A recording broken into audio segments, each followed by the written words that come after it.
गुलाम बनणार नाही। मी वरणगावच्या सभेत आलो, पहिले वरणगाव ते विचाराल की नाही तर फक्त वरणगावमध्ये पक्ष प्रवेश झालेला आहे, मोठ्या संख्येने काय सांगतो?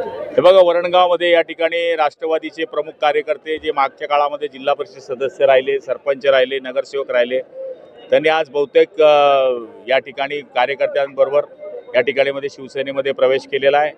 400 कार्यकर्त्यांनी या ठिकाणी शिवसेनेमध्ये प्रवेश केलेला आहे आणि मला तरी असं वाटतं की समाधान महाजन यांच्या नेतृत्वाखाली या ठिकाणी वरणगाव नगरपालिकेमध्ये 6 नगरसेवक या ठिकाणी आमचे आता निवडून आलेले आहे आणि पुढच्या काळामध्ये वरणगाव शहराचा विकास करण्याचा संकल्प त्यांनी या ठिकाणी मांडलेला आहे।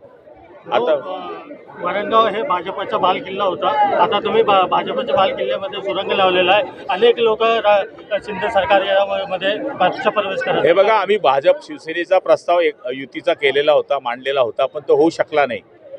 भाजपचेही काही नगरसेवक निवडून आले, आमचेही नगरसेवक निवडून आले, अपक्ष नगराध्यक्ष निवडून आले, असं विचित्र काम या ठिकाणी झालेलं आहे। पण तरीसुद्धा महायुती म्हणून महायुतीच्या माध्यमातून जी कामं आम्हाला करता येतील ती करण्याचा आम्ही पुढच्या काळामध्ये प्रयत्न करू।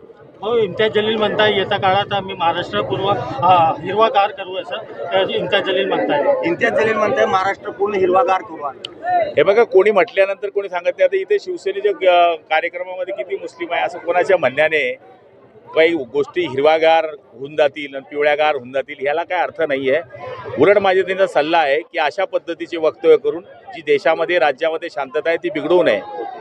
संजय राऊत म्हणतायत की एकनाथ शिंदे रुसून बसलेले आहेत आणि दिल्लीला सोनबाई सारखे चक्रा मारत आहेत। आणि त्यांना काय माहिती कोण सून आणि कोण सासरा? ऑलरेडी या गोष्टी बोलण्यापुरता त्यांच्या मर्यादित आहे। त्यांना हे माहीत नाही आहे की आम्ही महाराष्ट्रामध्ये सगळ्यात 2 नंबरचा पक्ष म्हणून या ठिकाणी परफॉर्मन्स केलेला आहे।